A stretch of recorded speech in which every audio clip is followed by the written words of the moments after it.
आपको पुरानी परंपराओं से बाहर निकलना पड़ेगा, आपको पुराने रीति रिवाजों से बाहर निकलना पड़ेगा, आपको पुरानी सारी बातों से बाहर निकलना पड़ेगा, तभी तो आप नए कहलाओगे।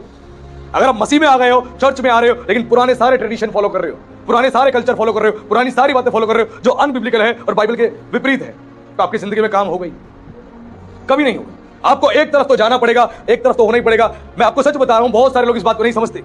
प्रभु के बड़े महान सेवक है जिनका नाम है डेरिक प्रिंस। डेरिक प्रिंस बताते हैं, जब एक बार मैं अमेरिका में प्रचार कर रहा था, तो उस दौरान प्रचार के समय एक लेडी मेरे सामने बैठ के वचन को सुन रही थी और मुझे पवित्र आत्मा ने कहा कि ये जो स्त्री है ये बहुत ज्यादा बीमार है। और उन्होंने कहा कि उसका चेहरा देख के मुझे नहीं लग रहा था बीमार है, लेकिन पवित्र आत्मा ने कहा बहुत बीमार है और बीमारी से पीड़ित है। और इसका कारण है ये आज भी पुरानी परंपराओं में, पुराने रिचुअल्स में, सब चीजों में शामिल होती रहती है, जिसकी वजह से बीमार है। ये चर्च में भी आ रही है और सारे काम कर रही है पुराने, जो शैतान को ग्लोरीफाई करते हैं और दुष्ट आत्मा को बुलावा देते हैं, ये सारे वो काम कर रहे हैं, इसीलिए बीमार है।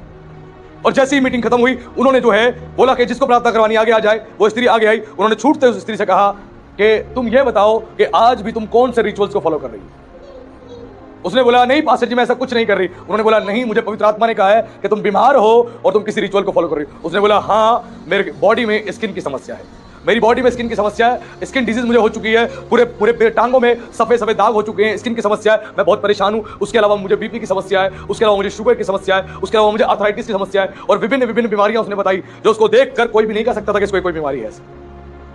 लेकिन प्रभु ने जब कहा तो उन्होंने उस स्त्री से पूछा, उसने बोला हाँ मुझे ये समस्याएं हैं। उन्होंने बोला मुझे पवित्र आत्मा ने बोला है कि तू पुरानी मसीह है, उसके बाद भी तू पुराने सारे रिचुअल्स में शामिल हो रही है और जिसकी वजह से तू आइडल वर्शिप कर रही है, तू तमाम रिचुअल्स में, ट्रेडिशन में ऐसी चीजों में फॉलो हो रही है, ऐसे कल्चर को तू फॉलो कर रही है जो बिब्लिकल नहीं है, जिसकी वजह से दुष्ट आत्मा का प्रभाव तेरे ऊपर है, और तेरी एक बीमारी थी, आज तेरे पास सैकड़ों बीमारियां हो चुकी हैं। उसने कहा पास्टर जी ये बात आप सही कह रहे हो, मेरे पास नई बहुत सारी बीमारियां हैं, मैं किसको बताऊं? मैं बताती हूं, मुझे शर्म आती है बताने में।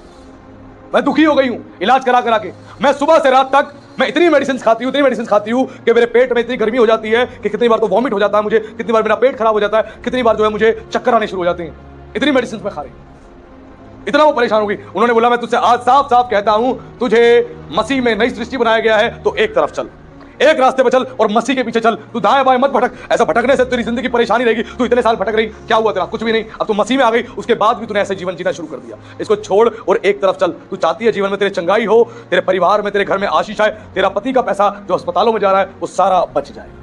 उसने उस बात को सुना और उसने कन्फेस किया अपने मुंह से कि हाँ मैं आज अंगीकार करती हूँ अपने हर पाप के लिए, हर गुनाह के लिए, और इस काम को पूरी तौर से मैं छोड़ दूंगी। और उसने जब निर्णय लिया इस बात को लेकर, और परमेश्वर गवाह है, उसके बाद प्रभु ने उसकी जिंदगी में अद्भुत काम किए। और डेरिक प्रिंस अगले 5 साल बाद दोबारा उसी चर्च में गए प्रचार करने के लिए। वो लेडी फिर वहीं बैठी हुई थी। उसके बाद दोबारा मीटिंग खत्म करने के बाद वो सामने आए और उन्होंने पूछा अब आप कैसे हो? तो उसने बोला कि पास्टर जी अब एक भी बीमारी मेरे पास नहीं है।